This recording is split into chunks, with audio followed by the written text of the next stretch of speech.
Shopify theme code editor basics. In this video I'm going to show you around the new code editor that Shopify has prepared for us. If you've been editing code on your Shopify theme, you might have noticed that the code editor has changed to a different layout, and that layout is actually VS Code. With this move, Shopify actually said you are a code developer now. So if you want to edit anything on your Shopify theme, you should be able to use VS Code, which is an IDE that usually developers use. So you better get accustomed because this is the new layout and it differs quite a lot from what we've been used to up until now. Actually, this is the interface for VS Code, and I'm going to open now VS Code because I have it installed on my computer, and VS Code looks like this. Don't mind the colors because you can change colors as you want. So we have this bar on the left here with settings and with user account and this other icons in there. And inside the Shopify code editor, we have the same thing. We have the settings here. We have the Shopify tab here. We have search, we have files, Explorer, and we have this menu at the top. This is VS Code, and this is nice to have because the other code editor that Shopify had some glitches, had some errors. Sometimes the code just disappeared from the screen and you had to figure it out. But now with VS Code for browser, I think those issues are gone, but this opens up the door for confusion for people that never used VS Code before or an IDE.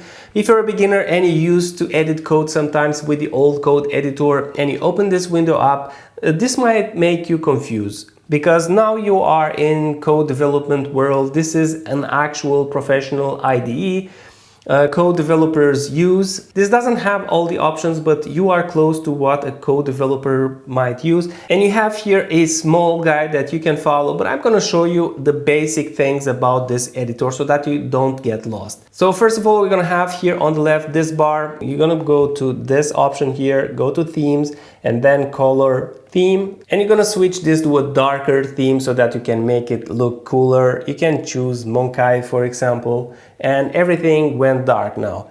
Then on the bar at the top, we have this option here, which is Explorer. You're gonna click that, and inside here, you're gonna have your theme. So the first tab at the top is your theme. I'm going to close this one up. This is the timeline, and I'm going to open the folder with your theme, and these are all the files for your theme. And let's say you want to work on your footer. Your first instinct might be to go and click on this search icon and to search here for footer, but actually what this does is to search for queries inside files.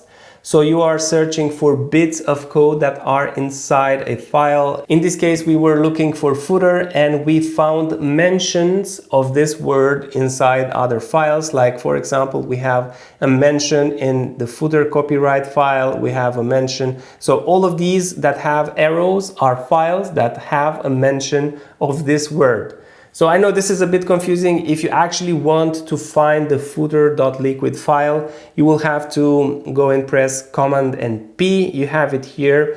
So if you press on Command and P, you're gonna have a different search bar at the top. I know we have multiple search bars and that can be confusing, but this one does one thing, this one does another. So if you are looking for a file, you want to press Command P or Control P, and you're gonna search for the file you're looking for. So footer. And you're gonna have here the results for files. And as you can see, it says that this one is a section. So footer.liquid section. Footer, this is a JSON, this is a block, this is a block. So if it would have been a snippet, it would have said snippet. Then I'm gonna click on the file that I want, and it's going to open it like this, and I now can go ahead and work on it. Let's say I would want to preview my store before I start editing the code. Normally we would have here in the corner something like preview store. We don't have it anymore in this layout. What you have to do is go here to the Shopify icon and click it. Then you're gonna have here an option to preview the store, and you're gonna have an option to customize theme. This is going to send you to the customizer, And in order to preview, I'm just going to click on this button and it's going to open a new tab for me. And now I'm previewing my store. Let's say I would want to remove the Powered by Shopify watermark at the bottom. In this theme, I've removed it already, but I'm going to show you how you would go about doing that. So inside the code editor, let's say you looked inside the footer file, which is this one, and you didn't find anything. So if you want to search for something inside a file, you're going to just press Command F here inside this file, and now a different search bar. So you're going to search in here for powered, and you see that you don't have this mention inside this file.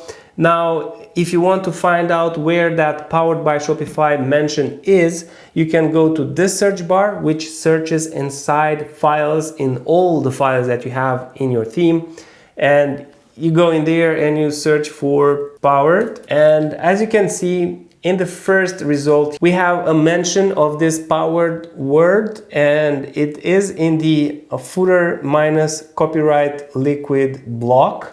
And if I want to open that file and see that mention, I have to click on the mention. If you click on the file itself, it's just going to close and open as a tab. So if you click on the mention itself, it's going to open the file, and you're going to see here that I've already commented out that powered by link. So if you want to comment or uncomment something on your theme, you're going to select the thing that you want to comment, command and slash, and this will comment it using liquid comments, but mine was already commented with HTML. Let me remove those.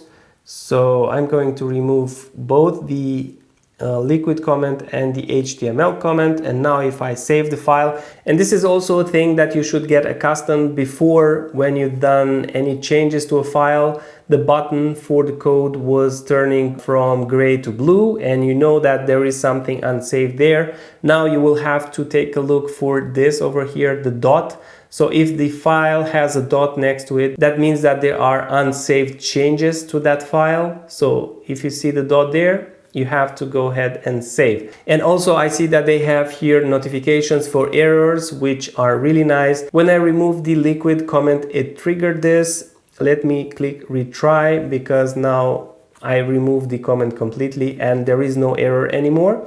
And now everything seems to be fine. The file is saved. Now the dot is not there anymore. If I go and I refresh the page, I will see the powered by link at the bottom, and it is right here. Now let's say you want to remove this powered by link over here. You're going to go to your line, you're going to select it, you're going to press on command and slash, and now the line should be commented out. Then you're going to click on save, and if you refresh the page, you're going to see that the powered by link was removed. So this is actually helping us a lot searching through files. First, we have the search for mentions, which is right here. And you can search in different ways. You can match case, you can match the exact word, then you can use regular expressions. You can mention which type of files you want to search in. For example, if you want to search for a CSS class, you can mention here that you just want to search in the CSS files and not search in all the files you have in your project. So this is really useful, but for beginners,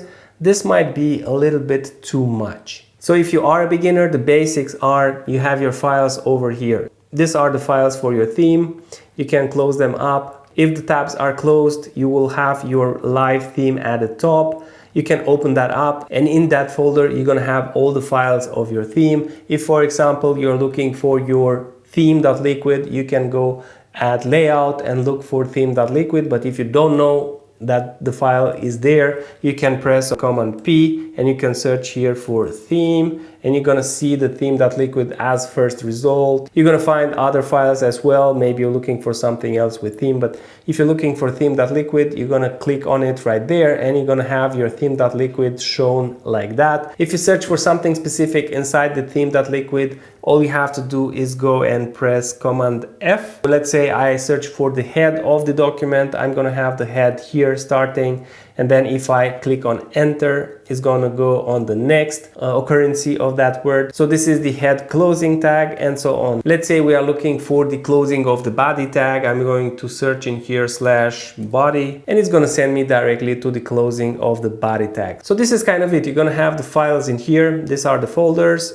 If you don't know the folder, you can use the command P and then you can search here for a certain file. Once you have the file open, you're going to search inside it with command F and you're going to add in there the word you're looking for and then click enter, you're gonna find it. But let's say you want to find out how many times critical.js is mentioned inside your theme, so in all the files of your theme, then you can use this search over here, which is an advanced search. So if you click that and you're gonna paste in there the name of the file you're looking for inside all the files of your theme, this search bar is going to reveal all the mentions in all the files. So we see that we have a mention inside the password.liquid, we have a mention inside the theme.liquid, and we have a mention inside the gift card.liquid. If you want to open those mentions up, you just have to click on the result and then the file will be opened there as a new tab. Once you've done the work on your files, make sure you save. Now let's say I would want to create a new file.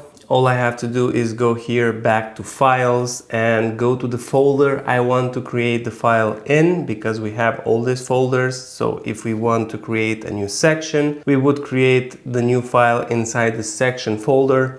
If we want to create a new snippet, we will have to create the new snippet inside the snippets folder.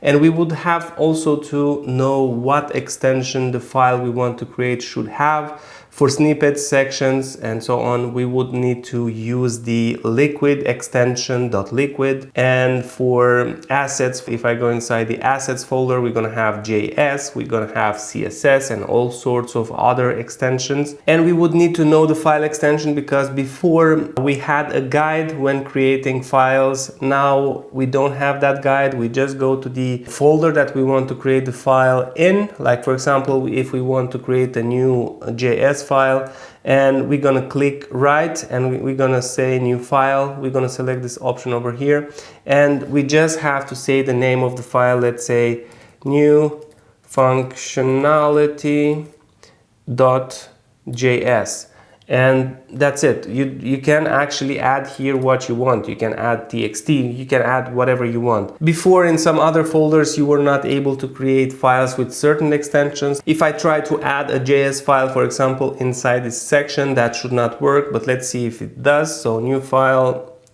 new js.js.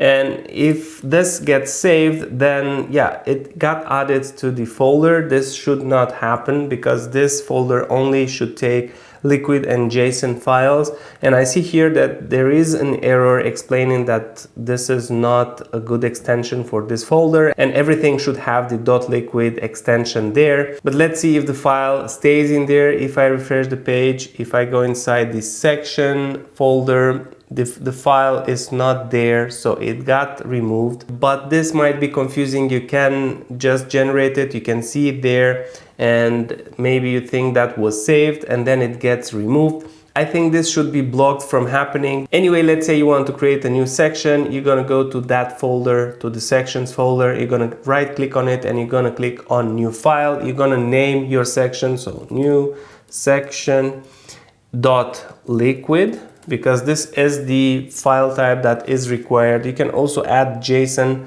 files in there. You're gonna hit enter and then the file will be saved. So you're gonna have here a new section file on which you can start working. And you can start adding the code inside your newly created section. And if you want to edit any of the characteristics of your code editor, maybe the font, you want to make the font larger or change anything about it, you can go inside here in settings and you open the settings up. You have an autosave feature that you can set up from over here, so you don't have to make sure you save all the time. You can just trigger it automatically. And you have a lot of other settings. If you want to search for any of the settings, like maybe autosave, you will search at the top in this search bar and you're gonna find all the mentions for autosave.